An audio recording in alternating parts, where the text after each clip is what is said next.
If you were part of the massive wave that carried P2B to the forefront of Nigerian politics in 2023, you might want to pay attention to what the Senate President, Godswill Akpabio, just said.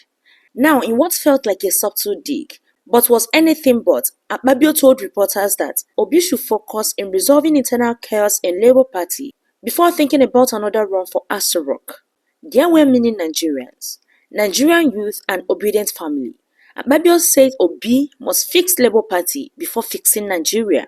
That before anyone dreams of leading Nigeria, they should first of all prove they can manage the affairs of their own party. Now let's take a moment to have a listen to what he said before coming back for the full information.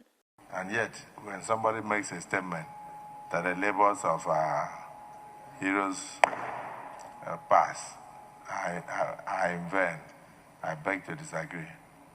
Let our brother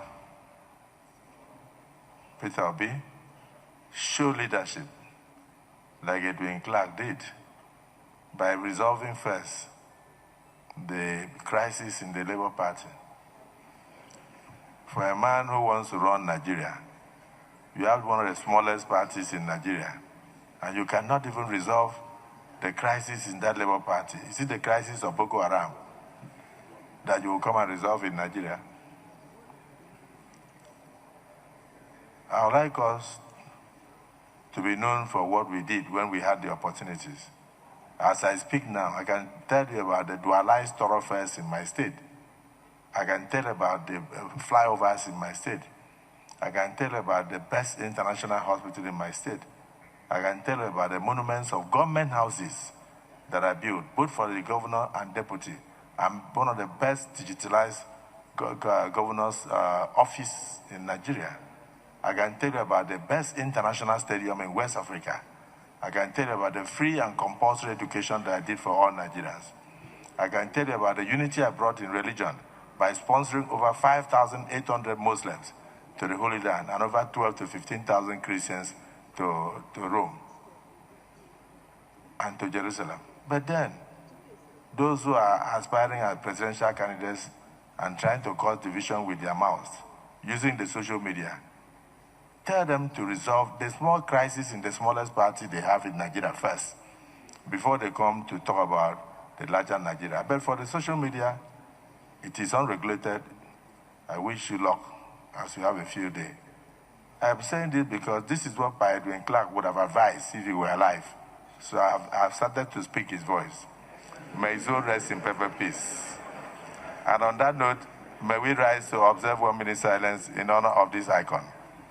Thank you so much for watching up to this moment. Please kindly like this video.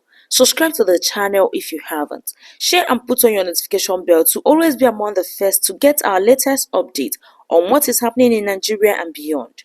Also drop your own opinion in the comment section below. For many young Nigerians who poured their time, energy and hope into obedient movement, this hits differently. The Labour Party was supposed to be the vehicle for a new political future, cleaner, smarter and more accountable. But recent reports of factional battles, leadership confusion and phone crisis raises serious questions about the party's readiness for 2027. Thank goodness the party's stakeholders and leadership have seen the need to right the wrongs of Abure and his cohorts that brought the party into this kind of mockery. Because this is not about P2B. It's about the credibility of the movement and the party he leads. Because as Nigerian politics is structured, your political party is the vehicle through which you can attain any position in this country. Obi's team, of course, is staying calm. They say he's focused on real issues like unemployment, corruption and insecurity, and that internal party matters are being handled. That's true and good. But let's be honest to ourselves. If Labour Party can't communicate internally, how will it convince the rest of Nigeria that it's ready to govern? It's about time the leadership of the party puts Abure and co where they really belong, because they have really done more harm than good to the party. Arrest him and his gangs and charge them to court if they prove further stubborn and rebuild the party's credibility. Also, INEC should do the needful, as the real owners of the party have decided how they want their party to be run. Yes, Akpabio might not be our favorite politician, but in this case, he just openly said what many have been whispering in secret. Because it's not just enough to have the people behind you. You need the structure to lead them somewhere, and party is one of the major structures one needs. Obedient family, this is your call to action. Demand transparency, demand organization, demand readiness.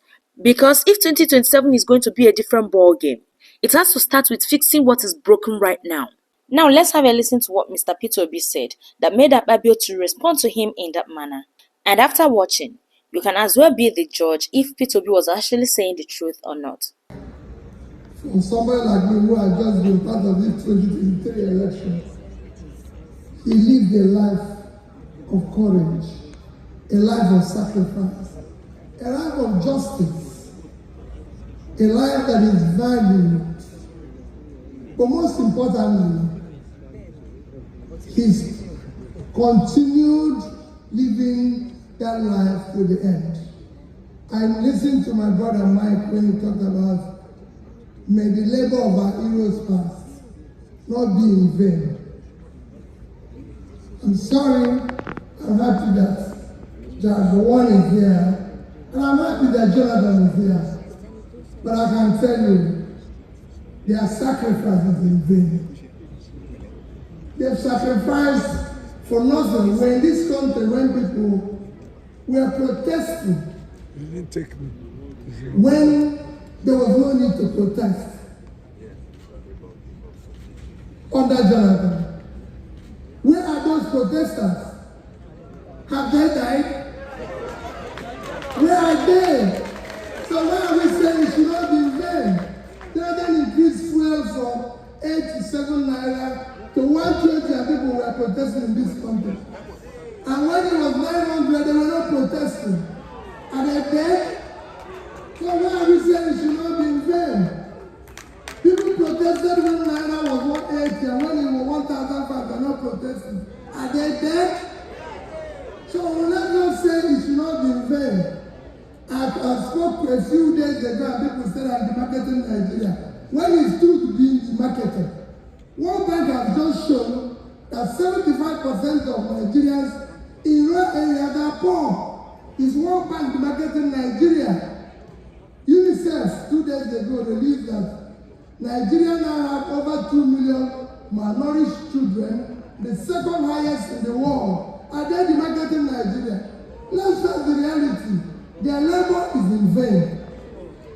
We have a country now that is not democratic. We are not a democratic country. Let's tell ourselves the truth. Is the election that happened in Edo, is it democratic? Just the last election in Edo is the most democratic election. Everybody knows who won that election. So why are we keeping it and saying, let the work not in vain? It is in vain. So we can start picking the pieces now, because they've destroyed everything people have sacrificed for. Look at what is happening in Nigeria today. Above all, One sacrificed everything. The country people sacrifice has turned into a crime scene. All we do today is stealing. You know, and we have to do something. All we need to do is live a courageous life. May God Almighty that called him home grant him eternal rest and grant us the courage to look into what our Father lived for and start picking our pieces. May God bless all of you.